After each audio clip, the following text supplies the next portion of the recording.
정치인의 삶과 발자취를 책을 통해서 이야기하는 시간 오유경의 인생 책방. 오늘의 주인공은요. 사선 의원이십니다. 그리고 전 원내대표셨고요. 더불어민주당의 가장 중요한 것은 20대 초선 의원들이 뽑은 롤모델 1위. 네, 더불어민주당 우원식 의원 오셨습니다. 어서 오세요. 네, 반갑습니다. 네, 반갑습니다. 안녕하세요.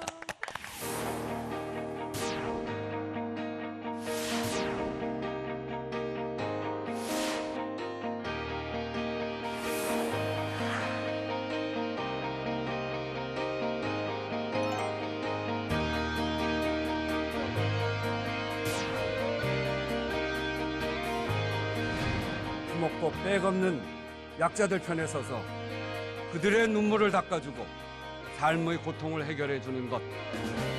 이것이 정치의 존재 이유입니다.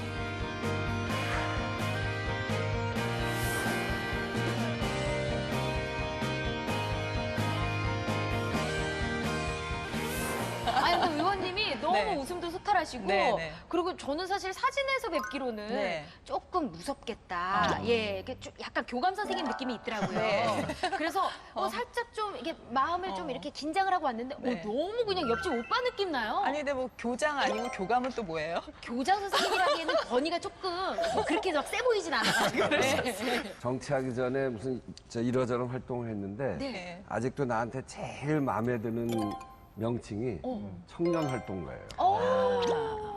맞아, 맞아. 너무 그런 잘 마음, 어울려요. 그런 네, 마음으로 네. 예. 좀 국회의원도 하고 네. 그렇게 하고 있어요. 그래서 그렇게 막 교감, 근데 기왕 해주려면 교장하지. 죄송해요. 근데 교장 선생님 너무 무서운 네, 선생님이니까. 네. 그렇죠. 맞아요. 예.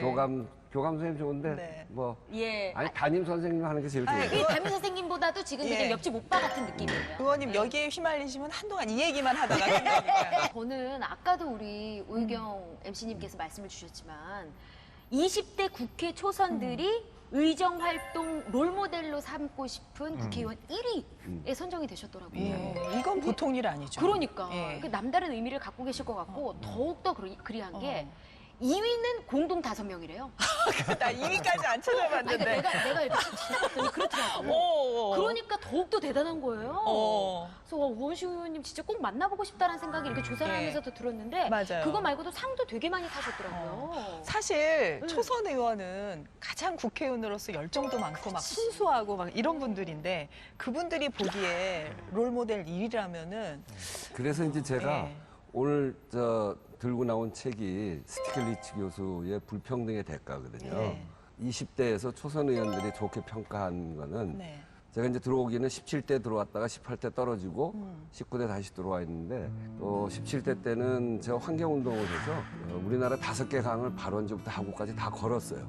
네, 그렇게 걸으면서 국민들의 사는 모습을 보면서 야, 이제 정말 정치가 현장으로 가야 되겠다. 그 고통당하고 힘들어하는 우리 국민들 곁으로, 힘이 약한 사람들 곁으로 가야 되겠다. 이렇게 생각을 하고 있었는데 그런 시기에 제가 이 책을 보기도 했고 네. 아, 이 불평등 문제가 매우 심각하구나. 그런 생각도 했고 마침 그때 남양유업 사태가 터졌어요. 아, 그때군요. 소위 갑을. 예.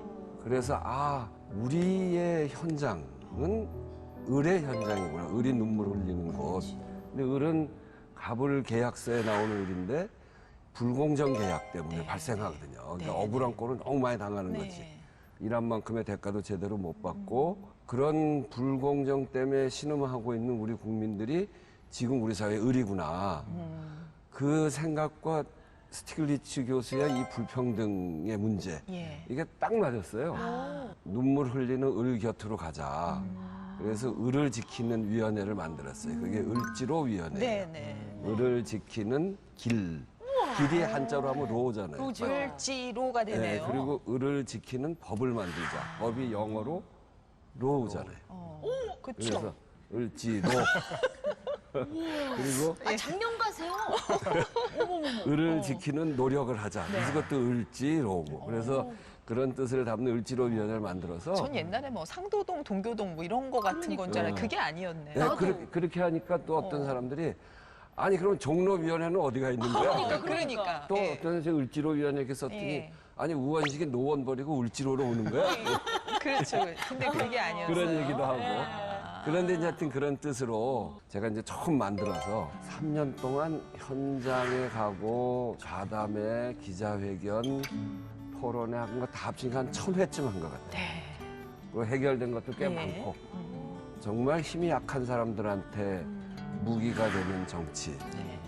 눈물 흘리는 사람들의 눈물 닦아주는 정치, 그런 상을 만들었다. 이게 이제 당시의 평가였고, 사실은 이제 그런 평가 때문에 20대 국회에서는 원내대표도 할 수 있었고, 또 후배들한테 좋은 평가를 받고 그랬죠. 어떻게 보면은 의원님의 철학과 이 조지프 스티글리츠의 책과 정말 딱 네, 일맥상통한다는 딱 일맥상통이에요. 생각이 드는데 그럼 이 책은 어떤 책인지 좀 설명을 해주세요. 우리가 본 영화 중에서 기생충이라는 영화 있죠. 예.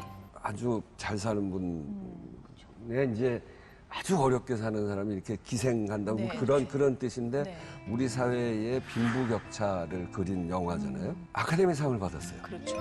그 얘기는 뭐냐면 우리나라에서 벌어진 일을 영화로 만들었는데 전 세계의 사람들이 공감하고 맞아. 스티글리츠 교수가 2013년에 불평등의 대가라는 책을 만들었는데 이게 전 세계의 공감을 불러일으켰어요. 왜 그러냐면 빈부의 양극화 문제 이런 것 때문에 다 고통받고 있는 그런 시기에 네. 그런 시기로 막 접어들어가는 시기에 이 불평등의 문제가 어디서 오는 것이고 그 사회에 어떤 영향을 미칠 것이고 결국은 공동체가 무너지는 네. 이런 결과로 오게 될 것이다라고 네. 하는 것을 이 책을 통해서 밝혔죠. 네. 네. 스티글리츠 교수의 책을 보면서 을지로위원회를 만든 건 아닌데 을지로위원회를 만들면서 우리 사회의 불공정 문제를 다뤄야 되겠다 이렇게 네, 하고 네. 만들었는데 그러면서 이 책을 보면서 야, 이 스티글리츠 교수가 정말 해안을 가지고 이 문제를 네. 아주 근본적으로 네. 잘 정리를 했구나. 네, 네. 그래서 제가 인생의 책으로 소개한 미국의 불평등이라는 게 엄청 심각하다는 걸 최근 코로나를 보면서 그렇죠. 느꼈죠. 국민들이 피부로 많이 느꼈는데 스티글리츠 교수가 쓴 시점이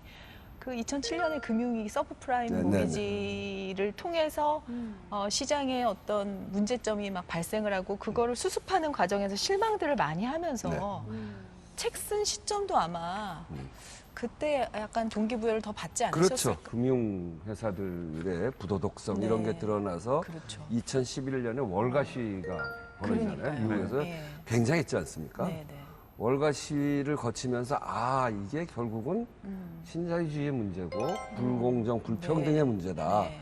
이렇게 스티글리츠 교수가 판단을 한 거죠. 그래서 많은 공감을 또 얻을 수 있었던 그렇죠, 것 그렇죠. 같은데 허위 평론가는 이 책 어떻게 읽었어요? 우선 두껍죠. 그거 네, 진짜 볼륨 있는 책은 이 책은 맞습니다. 네. 무게가 상당하더라고요. 보기가 어려워. 이거 앞에 보다가 뒤까지 가기가 예. 되게 어렵고. 역시 인생 책은 네. 볼륨이 좀 남다르다 예. 생각을 좀 네. 하게 됐고요. 네, 네. 또 한 가지는 사실 불평등이 심화된다라는 말 자체가 낯선 건 아니잖아요. 네. 너무나 익숙하게 들어온 말이기도 합니다. 그런데 그것이 어떤 식으로 구조화되어 있는지, 그러니까 그 원인을 심층적으로 해부하는 책이 또 생각보다 많지는 않거든요. 네. 그렇기 때문에 저는 우리나라에서도 베스트셀러가 됐던 토마 피케티 교수의 21세기 자본이라는 책과 이 불평등의 대가가 갖고 있는 문제의식이 비슷하다고 봐요. 실제로 네. 스티글리츠 교수도 토마 피케티의 논문이나 네. 자료를 많이 참조했다라고 언급을 하고 있는데 과연 우리 사회에서나 또 전 세계가 지금 어떠한 문제의식을 갖고 있는가 하는 걸 이 책을 통해서 새삼 다시 알게 됐습니다. 여기 써 있는 얘기들이 충분히 공감이 가든가요? 그냥 보통 비판만 하고 끝나는 경우가 있는데 네. 다 대안, 새로운 개혁도 제시를 하고 있어서 네. 저한테는 좀 완결된 독서를 하는 기분이 들더라고요.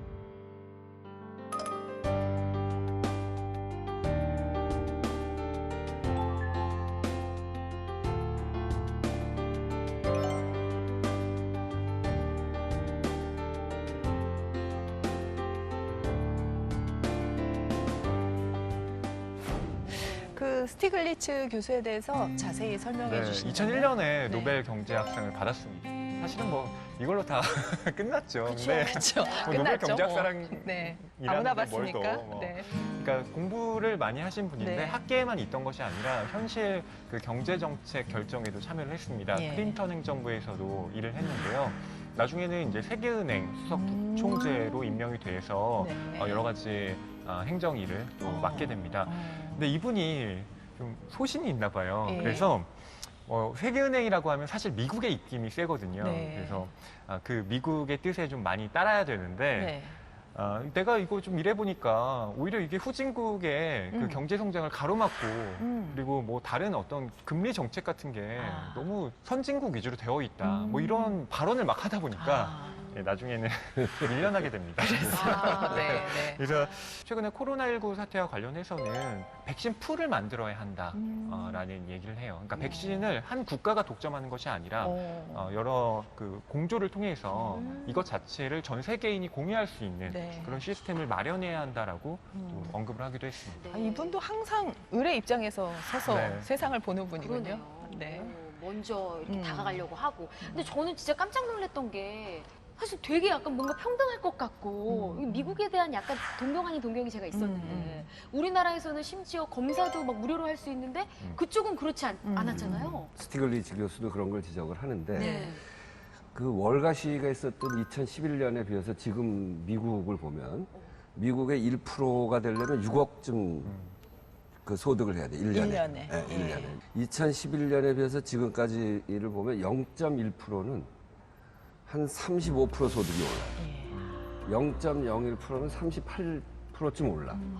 0.001%는 한 40 몇 프로씩 네. 이렇게 오르고 0.001%는 50%가 넘게 소득이 올라요. 그걸 다 그런데 배우신 거예요? 이게 뭐 비슷하게 하는 거 비슷해.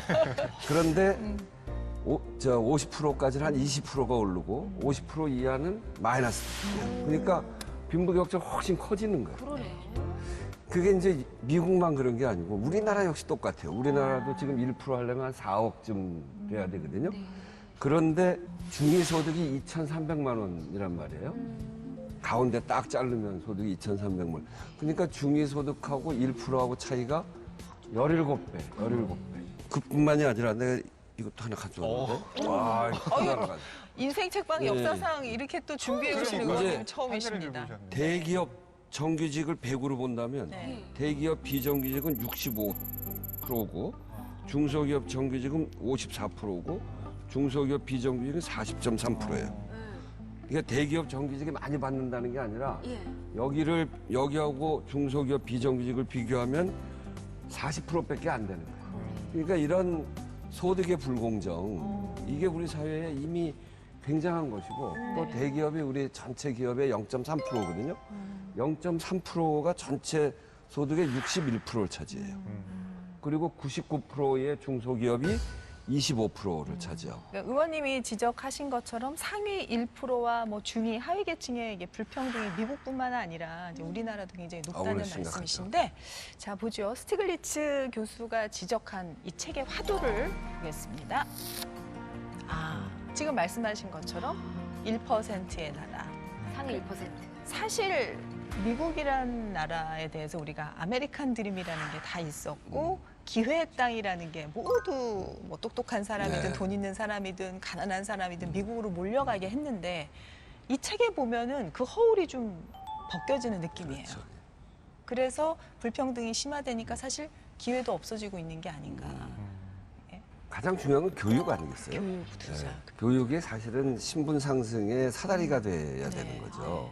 그런데 교육에 제대로 투자를 하지 않으니까 좋은 학교와 네. 그렇지 않은 학교 네. 이렇게 나누어지게 되고 그러니까 결국 교육을 제대로 못 받으면 계층 이동의 사다리가 무너지게 되는 거니까 부모의 소득이 아이들 교육의 진로 네. 그대로 전환하는 예. 그렇기 때문에 계층 이동을 할 수 없는 그러니까 이 가난의 대물림이 그대로 유지되는 거죠. 그런 상황 속에서 그리고 공공 투자가 뭐 의료나 교육이나 이런 복지나 이런 쪽으로 제대로 가지 않으면 결국은 그 사회가 그렇게 구조화되는 것이고 네. 그 우리가 요번에 미국의 여러 가지 상황을 보지 않습니까? 이 무릎 사건 있잖아요. 무릎 사건. 무릎 사건이요? 그 흑인 그렇죠.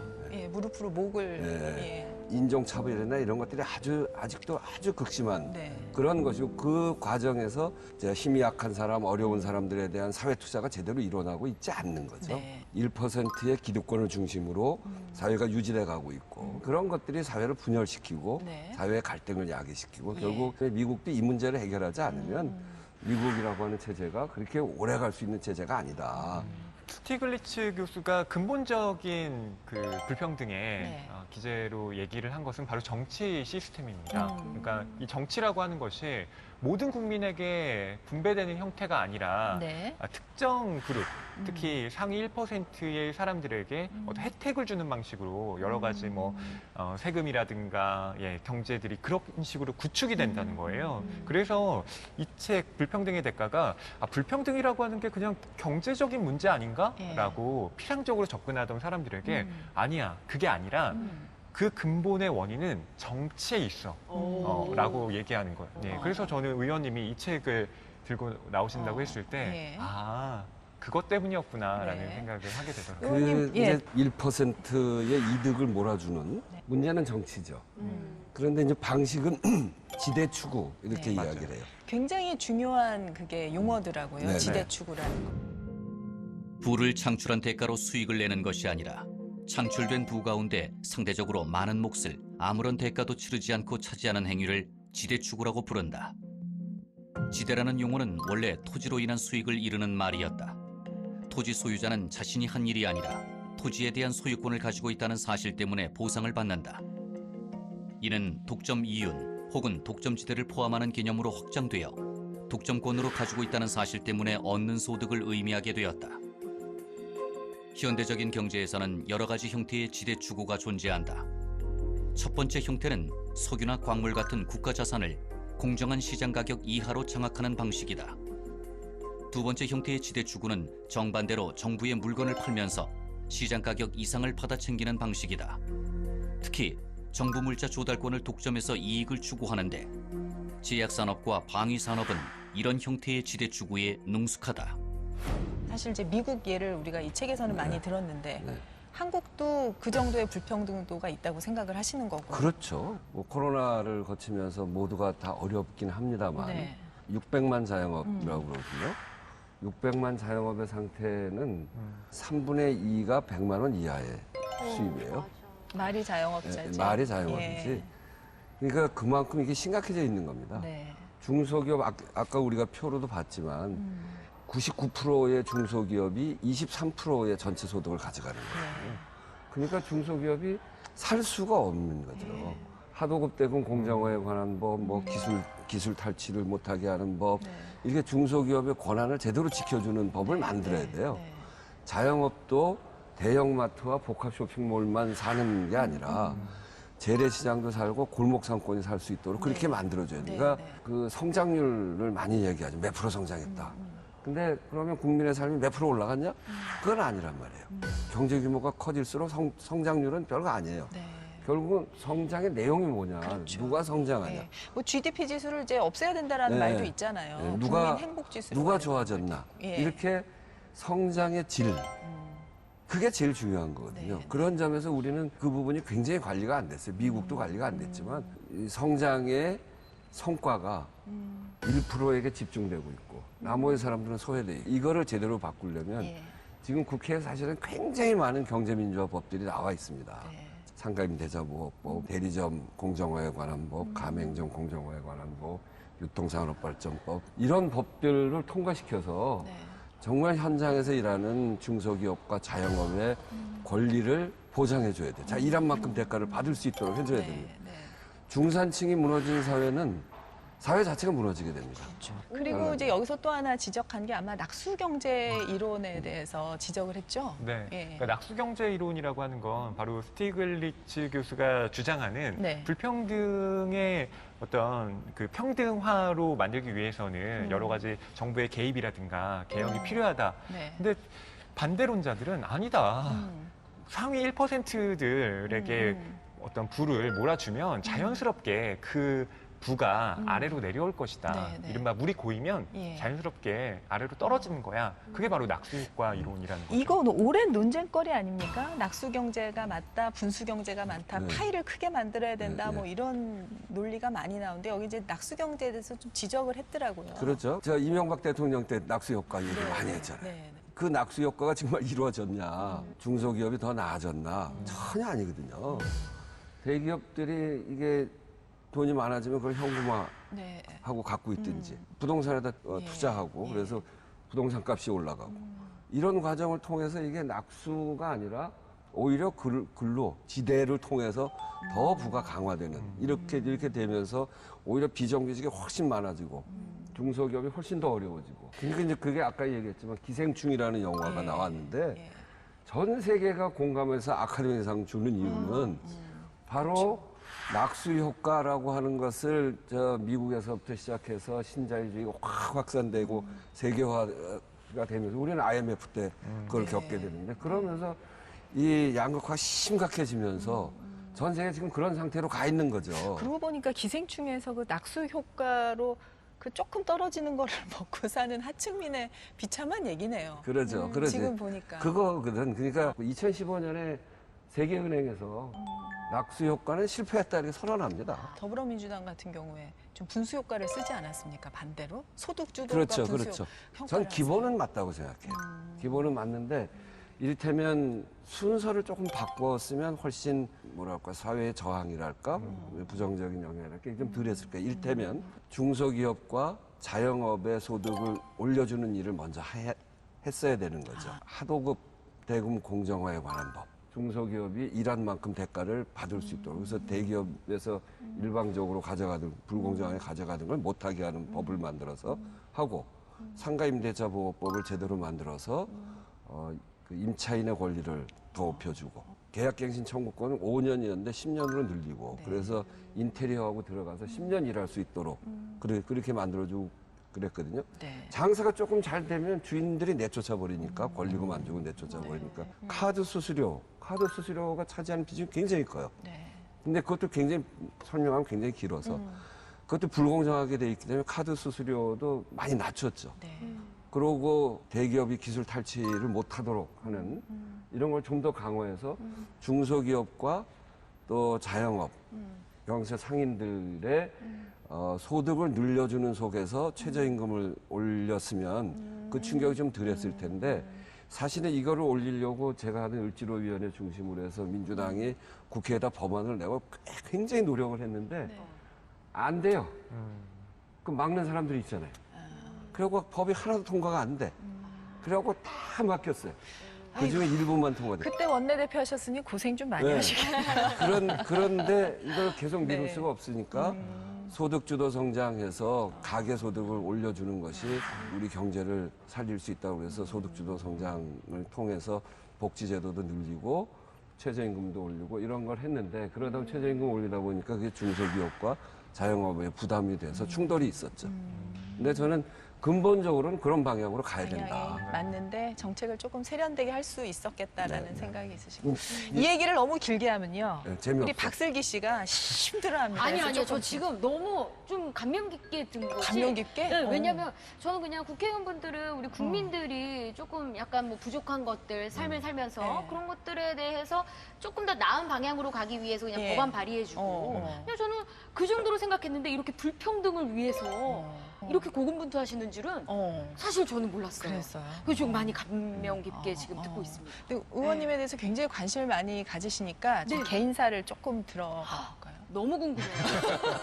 아니 개인사가 굉장히 깔끔하실 것 같거든요. 네. 이산 가족이셨더라고요. 네, 저희 아버지가 황해도 연백, 어머니는 서울 분이고, 그래서 아버지가 일제 때 서울로 오셨어요. 서울로 유학 왔어요. 저희 어머니는 하숙집 주인 딸. 그런 러브 스토리 종종 있던데 하숙집 주인 딸과 똑똑한 하숙생. 그리고 이제 하숙 친 거 이야기하면 이제 저희 외조부 얘기까지 해야 되는데 네. 외조부는 독립운동 하셨던 분이에요. 그래서 유명한 분이시죠. 네네. 예. 김환 선생이라고 예.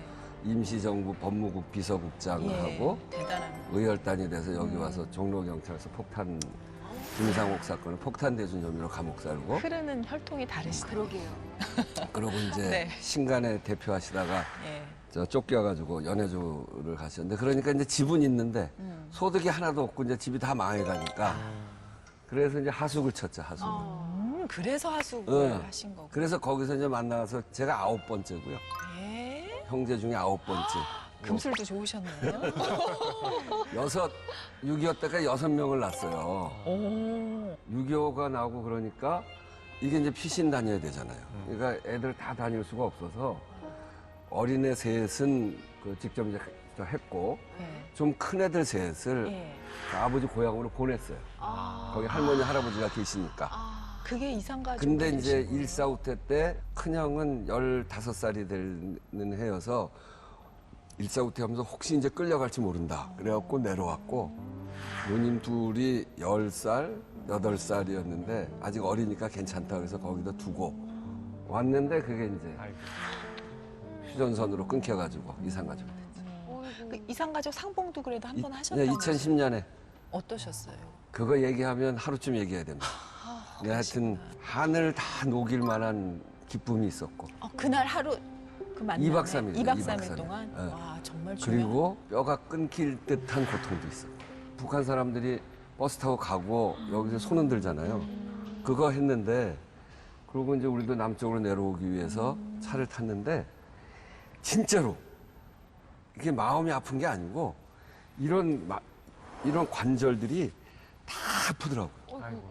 얼마나 머리가 막 깨질 힘드셨어요. 듯이 아프고. 그래서 이제 어머니가 그때 94세로 어머니가 같이 가셨는데 어머니는 완전 무표정으로 버스에 앉아 계시고 그게 뭐 의원님뿐만 아니라 많은 이산 가족분들이 느끼는 그런 감정을 지금 말씀하신 게 아닐까 싶습니다.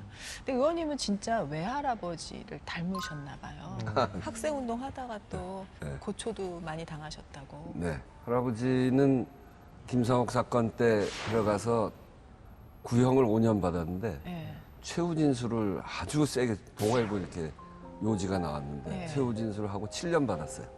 오히려 늘어났네요. 늘어났어요. 보통 최후 진술로 이제 감형을 네, 좀 네, 받는데. 저는 전두환 대통령 때 광주 항쟁 1주년 시위를 해갖고 감옥을 갔는데 1심에서 1년 받았는데 2심에서 최후 진술을 세게 해서 3년 받았어요. 아유, 그런 걸 닮으시면 어떡해. 진술로 2년씩 늘어나는 집안이라고 우리 어머니가. 세상에. 아이고. 아유, 정치를 결심하게 된 계기는 어디 있으셨어요? 정치를 특별히 결심했다기보다는 네.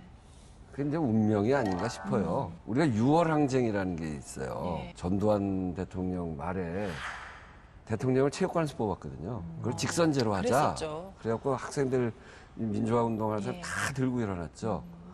호헌하겠다. 이거 전두환 대통령 호헌 체육관 선거로 하겠다. 그거를 호헌을 철폐하고 독재 타도하고 대통령 우리 손으로 뽑자. 네. 그거였는데 그래서 그렇게 됐잖아요. 후보를 보니까 김대중, 김영삼 씨가 있더라고요. 야권에. 그때까지 몰랐어요. 저는 잘 몰랐어요. 저는 김대중 총재가 더 마음에 들고 더 진짜 잘할 것 같더라고요. 예. 그래서 거길 도와드렸어요. 근데 그 양반이 3등으로 떨어졌어. 그러니까 양김 분열의 책임을 김대중 총재가 지고 예. 정계 은퇴하고 영국으로 가셨어요. 근데 그냥 은퇴하게 하면 안 된다. 김대중 살리자. 제야에서 같이 민주화운동하던 사람들이 평민당에 98명이 같이 입당을 해요. 김대중 부하자를. 그때 같이 입당을 했어요. 그러니까 정치를 한다기보다는 민주화운동의 연장선에서 그 민주정부를 만드는 데 김대중이라고 하는 정치인이 우리 사회가 필요하다 이렇게 생각하고 위기에 처했을 때 그분을 도와드리자 해서 당에 들어온 게 시작이 있죠. 거기서 이제 당직자로 활동했는데 활동하면서 보니까 결국 정치는 제도를 바꿔야 되고 그래야 사회가 변화하는 거니까. 현장에서 막 열심히 싸워도 그 현장에서만 좀 외침뿐이지 제도를 바꾸지 않으면 아무것도 안 되잖아요. 결국 제도를 바꾸는 일로 가야 되겠구나 이렇게 생각하고 88년에 평민당에 입당을 했는데 국회의원 된 거는 2004년이에요. 의원식은 초반에 막 국민들한테 널리 알려진 분이 아니셨는데 오히려 갈수록 두각을 나타내신 낭중지추가 아니신가라는 생각을 오늘 이제 끝까지 해보고 제가 결론을 한번 내려보겠습니다. 이거 1%의 나라 이제 가기 이게 겨우 전에 이거 하나 갖고 너무 길게 가기 얘기했어요. 전에 예. 제가 지역구가 노원구예요. 예. 제가 늘 얘기하는 게 노원구는 진짜 좋은 동네다. 서민의 동네다. 왜냐? 노원 노원. 1%를 거부하는. 일지로 장면부터 시작해서. 그러네요. 센스가. 둘째를 나오면은 장명을 교수님께 좀 드려야겠어요. 자, 다음으로 넘어가겠습니다. 불평등이 가져온 문제들입니다. 자, 불평등의 문제들 어떤 걸 지적하고 있나요? 크게는 두 가지를 얘기하는데요. 네. 하나는 경제적 효율성을 저하시킨다. 또 한 가지는 생산성을 저하시킨다라는 겁니다. 그러니까 불평등을 가속화시키면 왠지 뭐 낙수 효과 같은 게 실제로 뭐 존재한다면 오히려 경제는 효율적으로 돌아가고 사람들이 잘 사는 사람을 보면서 나도 더 열심히 일해야지 이런 뭐 성취 동기를 얻을 수 있지 않느냐라고 하지만 실제로 일어난 현실들은 그 반대라는 것이죠. 잠재력을 발휘할 수 있는 기회 자체가 봉쇄되어 버리니까 네.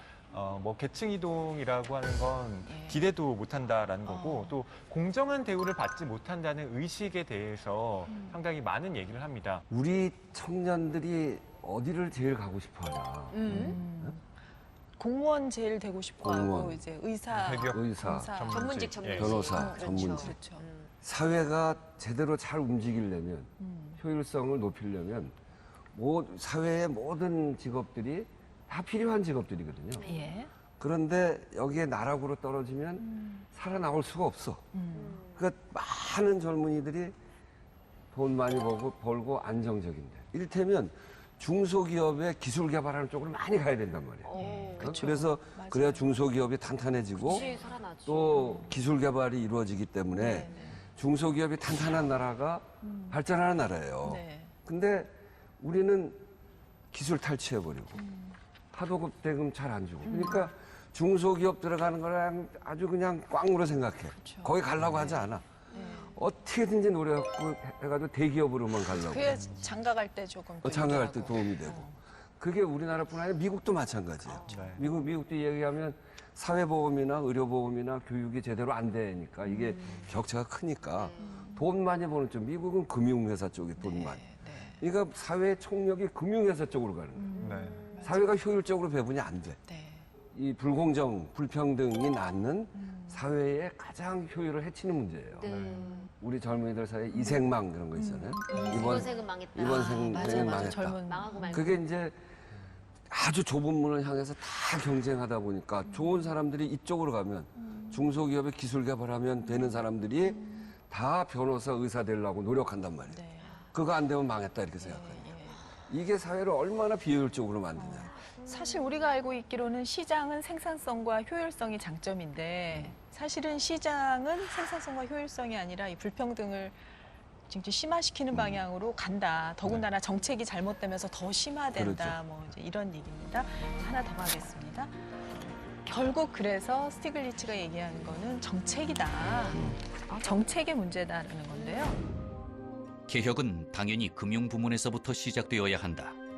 은행들의 경영 투명성을 강화하도록 강제해야 하고 은행들의 약탈적인 대출과 신용카드 관행을 규제해야 한다. 또한 규제 회피, 조세 포탈 및 조세 회피의 편리한 수단으로 이용되고 있는 역외 금융센터를 금지해야 한다. 다음으로는 법률 및 규정의 개혁을 통해 효율성과 형평성을 개선하는 것이다.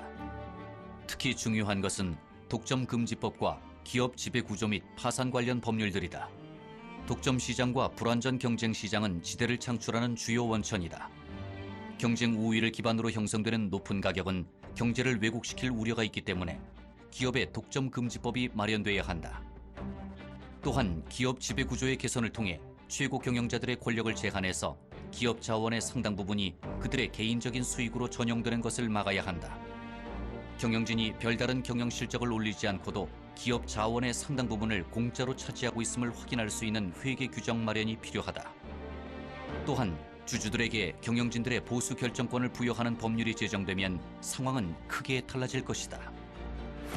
코로나 시기에 마이너스 성장을 합니다만 재난지원금 100만 원씩 준다고. 예. 그거 받으면서 저도 이제 동네 사람들하고 이야기해보. 나라가 말이야 맨날 세금만 뜯어가는 줄 알았더니 어려워지니까 돈도 주네. 그리고 그 어려운 시기에 그 100만 원 가지고 동네 가게 가서 쓰니까 동네 재발견을 하는 거야. 동네 가서 뭘 사 먹으니까 동네가 재밌다. 예. 맨 백화점 가서 똑같은 것만 샀잖아요. 동네가 재밌다. 동네를 재발견하게 되고. 그러면서 그 돈이 크지 않은 돈입니다만 효력이 길게 가는 것도 아닙니다만 네. 그걸 통해서 국가의 역할이 이런 역할도 있구나. 내가 내는 세금이 이렇게 쓰여지기도 하는구나. 그때 굉장히 70%를 줄 건지 100% 줄 건지 논쟁이 붙었잖아요. 그렇죠. 전에는 선별적 복지냐 보편적 복지냐 이거 가지고 굉장히 논쟁을 하고 네, 네. 우리는 보편적 복지 하자고 그러는데 우리 이제 보수당에서는 저 선별적 복지 하자고 그래갖고 예, 굉장히 예. 논쟁했잖아요. 예.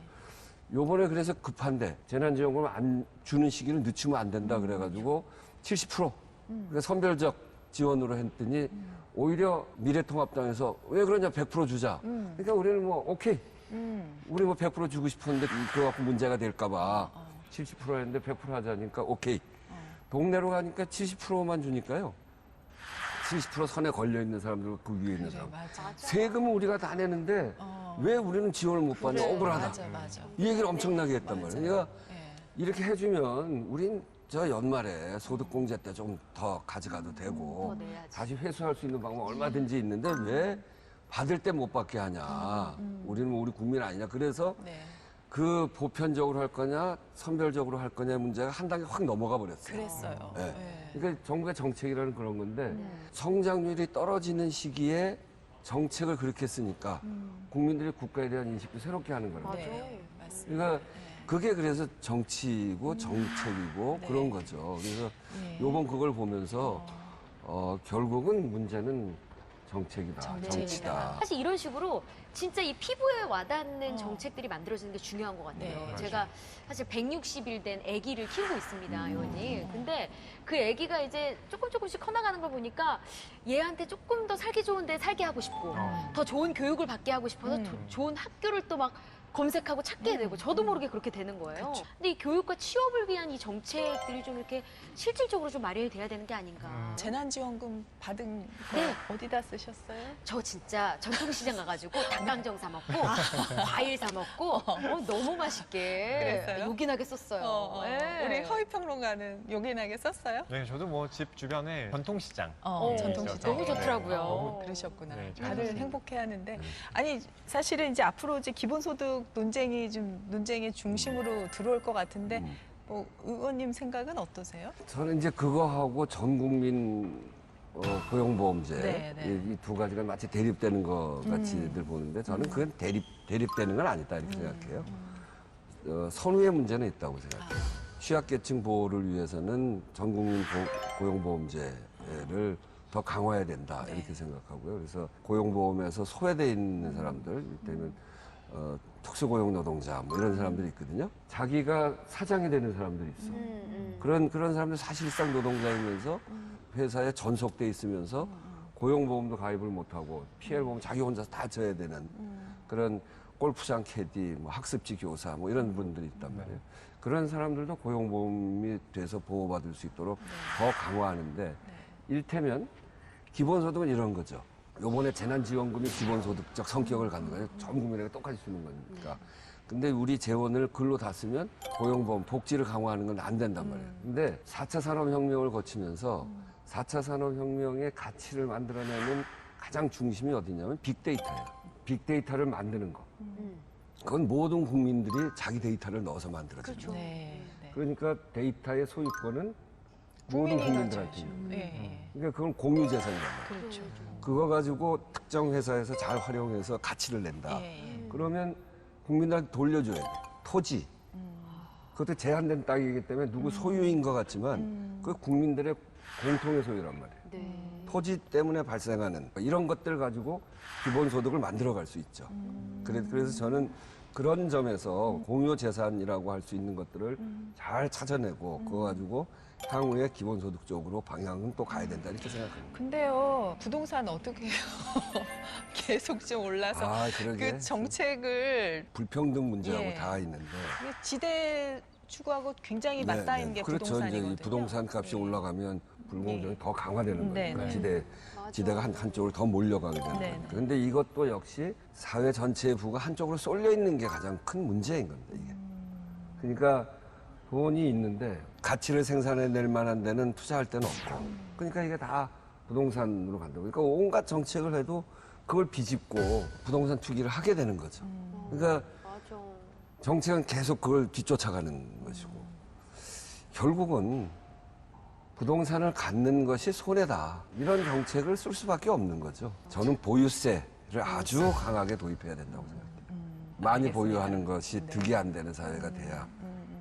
그렇죠. 자, 오늘 불평등이 가져온 분열된 사회에 대해서 이제 세 가지 크게 문제를 지금 짚어봤는데 네. 진짜 어려운 책, 두꺼운 맞아요. 책을 했는데 그래서 진짜 마음이 되게 무거웠는데 아까도 음. 말씀드렸지만 너무 이해가 쉽고 사실 제가 이렇게 이해되고 공감을 했으면은 예. 대한민국 모든 국민이 다 공감을 한다고 해도 저는 과언이 아니라고 생각을 합니다. 네. 그래서 저는 의원님께 너무 감사드리고 다음번에 꼭 진짜 밤새서 이산가족 상봉 얘기 듣고 싶어요. 너무 궁금해요. 아까 나 눈물 날라 그랬어. 그렇죠. 음. 2박 3일. 2박 3일. 2박 3일. 2박 3일 플러스 그 앞에 북쪽에서 연락을 받은 그 순간부터. 드라마다 드라마. 그게 한 열흘 돼요. 그래서 그 준비하는 과정에서부터 2박 3일 갔다 온 이후에 한 3일. 일주일은 빼놔야겠네요. 드라마. 저는 거기에다가 그 외할아버지 얘기 좀 자세히 듣고 싶어요. 중요하죠. 예. 우리 허위평론가 어떻게 전체적으로 네. 예, 얘기를 해주시죠. 이번 회차를 준비하면서 네. 그 의원님 영상도 많이 찾아봤거든요. 네. 그때 원내대표 하실 때 추경 관련해서 상당히 진통이 많았잖아요. 그렇죠. 때 너무하지 않습니까? 라고 울컥하시는 그 장면. 사람 냄새 난다. 그러니까요.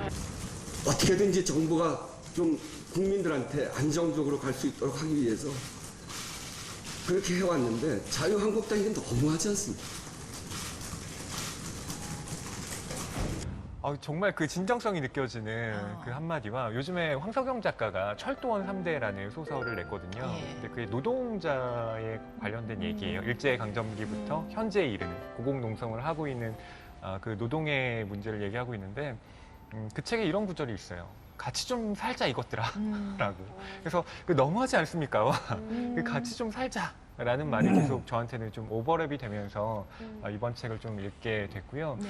또 사실 책이 두꺼운데 예. 뭐 이거 읽기 힘들다라고 하시는 분들에게는 한 영화를 좀 추천드리고 싶은데 오, 영화도 좋아요. 워낙 이런 문제 의식을 담고 있는 작품들이 우리 많아서요. 박슬기 씨한테 미리 얘기해 주지 네. 그랬어요. 그러게. 그 스티븐 소더버그라고 하는 감독이 있습니다. 2019년에 만들었는데 시크릿 세탁소라는 영화예요. 옷을 세탁하는 게 아니라 돈 세탁하는 겁니다. 그렇구나. 메릴 스트립, 뭐 안토니오 좋아하는 반데라스, 배우인데. 게리 올드만 어머, 어머. 같은 유명 배우들이 출연해요. 오, 그런 게요? 남편이 사고로 사망을 했는데 보험금을 타려고 했는데 그게 어디로 갔는지 애매해지는 겁니다. 보니까 다 페이퍼 컴퍼니와 뭐 각종 파생 상품들이 얽혀가지고 자기 보험금을 찾을 수 없는 그 상황에서 이 불평등에 대한 얘기 그리고 이른바 부의 불평등이라고 하는 네, 구조적인 문제를 미국 사회에서 이야기를 하고 있는 건데요. 그 영화를 통해서 좀 보시면 어떨까 생각합니다. 의원님 혹시 그 영화 보셨어요? 아니, 그 영화 못 봤어요. 어. 우리 영화 중에는 국가부도의 날, 맞아요. 그 IMF로 가면서 이 논쟁을 하는 거죠. 오늘 의원님하고 이제 좋은 이야기 많이 나눴는데 네. 특히 이제 의원님께서 정말 약자의 편에서 을의 편에서 좋은 정책들 많이 내주실 걸 확신하게 된 자리였던 것 같고요. 이번에 21대 국회 시작하면서 이제 의정활동에 계획들이 많으실 텐데 혹시 네. 어떤 목표를 갖고 계신지 끝으로 좀 여쭙겠습니다. 커다랗게 두 줄기로 일을 했어요. 예. 하나는 환경 일을 하다가 차츰차츰 해서 재생에너지로의 전환까지 한 덩어리 일을 했고요. 그건 이제 지금 소위 그린 뉴딜 연구회라는 걸 만들어서 기후위기 그린 뉴딜 연구회를 만들었는데 환경은 되게 규제잖아요.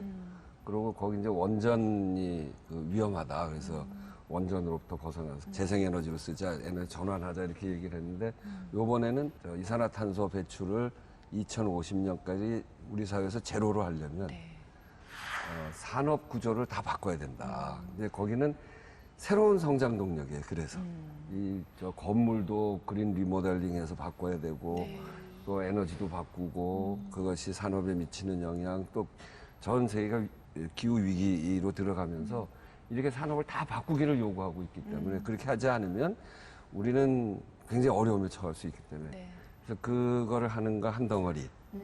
또 하나는 이 불공정 문제. 제가 하는 을지로위원회를 통해서 그 제도도 만들고 이거를 계속 하고 있으니까 그 어려운 사람들 문제를 다루면서 제가 쭉 했던 게 이 참사 문제를 다뤄왔거든요. 세월호, 가습기 살균제, 삼성 백혈병, 김용균 뭐 이런 문제들까지 해왔기 때문에 이 사회적 참사를 막기 위한 그런 것을 제도화하는 이건 이제 을지로위원회 소위 약한 사람들의 문제 이 범주 안에서 네, 최근에 그것도 생명안전 포럼이라고 하는 국회의원 모임을 만들어서 그것도 하고 있죠. 그래서 그런 정도의 일에 21대 국회에서 중심적으로 일을 삼을 생각입니다. 알겠습니다. 예, 오늘 함께 해주셔서 감사합니다. 네. 고맙습니다. 고맙습니다.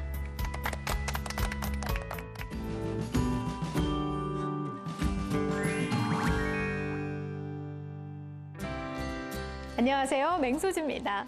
국회 도서관이 추천하는 새로 나온 책과 다양한 추천 테마 도서를 만나보는 오늘 뭐 읽지? 오늘은 대한민국의 관심사를 알아보는 시간 현안과 책을 준비했습니다. 그럼 먼저 국회 도서관이 추천하는 새로 나온 책부터 함께 만나보시죠.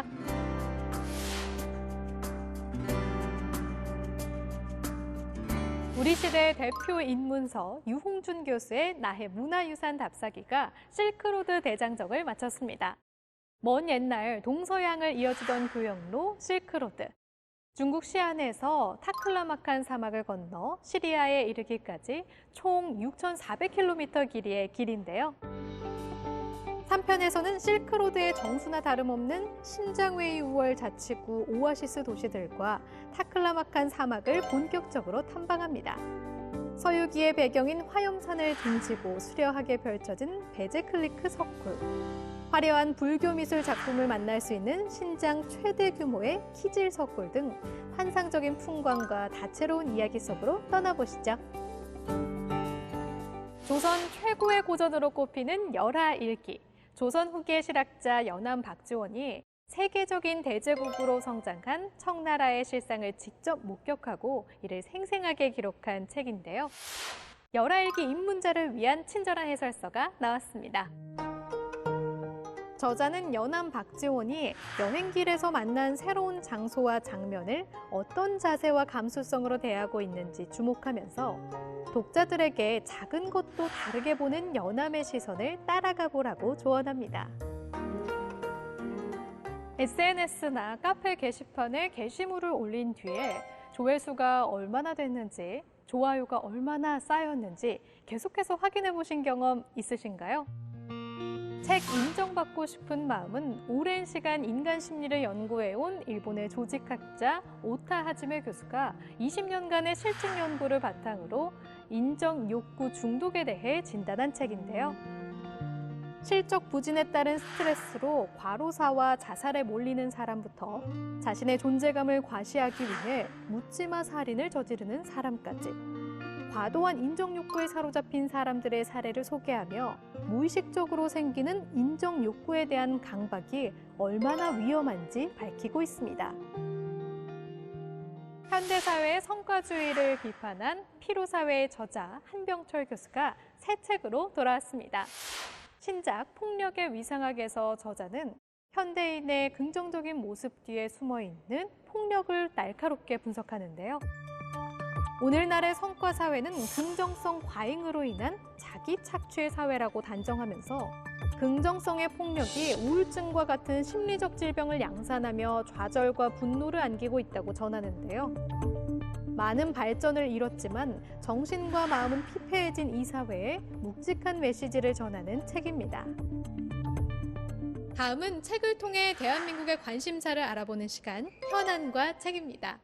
과연 이번 주 현안과 책의 주제는 무엇인지 알아볼까요? 이번 주 현안과 책은 AI 시대의 근로방식 변화에 관한 책들을 살펴보았습니다. 2020년 현재 우리 삶의 많은 부분들이 빠르게 변화되는 경험을 하고 있습니다. 일과 삶에서의 균형을 추구하는 워라밸의 확산이라든가 스마트 기기 및 IT 기술 발전에 따른 디지털 노마드의 출현, 혹은 유연근무제의 확대, 혹은 또 독립형 근로자들의 증가 등으로 이전보다는 좀 더 비정형화되고 유연하게 변화되고 있습니다. 이번 주 현안과 책에서는 이러한 일의 의미와 가치 변화를 가늠해 볼 수 있는 도서들을 살펴보았습니다.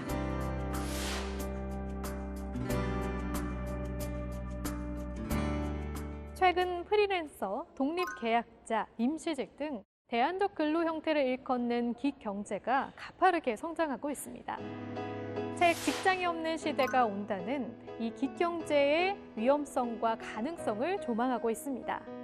저자 세라 캐슬러는 우버 택시 운전사, 아마존 인력 중개 플랫폼을 통해 돈을 버는 워킹맘 등 다양한 인물들을 취재하며 기경제 노동 현실을 세밀하게 그려내고 있는데요.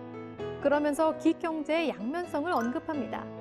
IT 전문가나 프로그래머 같은 희소성과 전문성 높은 기술을 보유한 사람들은 자유롭고 독립적인 반면 청소원, 운전기사 같은 단순 노동자들에게 기경제는 실업과 번아웃에 대한 차악의 선택일 뿐이라는 분석인데요. 기경제, 과연 경제적 자유인지 아니면 불안한 미래인지 이 책을 통해 고민해보는 건 어떨까요? 요즘 밀레니얼 세대가 회사를 선택하는 기준 중 하나가 바로 워라밸이라고 하죠. 책 나를 나로 리셋하다에서는 최근 사회적 관심이 되고 있는 워라밸 정신을 통해 새로운 패러다임을 제시하고 있습니다. 저자에게 워라밸이란 단지 저녁이 있는 삶이 아닌데요. 진정 워라밸다운 삶은 가장 하고 싶은 일에 여가를 할애해 내 삶의 가치성을 회복하는 것이라고 말합니다. 그러면서 직장을 목적으로 삼지 마라, 스마트폰의 노예가 되지 마라 등 워라밸다운 삶을 위한 10가지 방안도 제시하는데요. 퇴근 시간은 빨라졌지만 남은 시간을 어떻게 활용해야 할지 모르는 분들에게 이 책을 추천합니다. 노트북 한 대만 있으면 오케이, 내가 가는 곳이 곧 일터가 되죠. 시간과 장소에 구애받지 않고 언제 어디서든 일하고 돈을 벌 수 있는 사람들이 있습니다. 바로 디지털 유목민, 디지털 노마드족인데요. 디지털 노마드족을 꿈꾸는 사람들이라면 이 책 주목하셔야겠습니다. 1인 기업으로 월 수익 1,000만 원 이상을 벌고 있는 디지털 노마드의 두 저자는 본인들이 직장을 다니지 않고도 어떻게 성과를 냈는지 구체적인 방법을 제시하고 있는데요. 어떤 플랫폼을 활용하고 어떻게 온라인 세계에서 돈을 벌 수 있는지 그대로 따라할 수 있는 매뉴얼을 알려줍니다. 이 책을 통해 보다 자유로운 삶으로 인생의 전환점을 맞아보는 건 어떨까요? 자세한 책 내용은 국회 도서관 홈페이지에서 그리고 방송 다시 보기는 국회 방송 홈페이지에서 가능합니다. 그럼 저는 다음 시간에 새로운 책으로 다시 찾아뵐게요. 안녕히 계세요.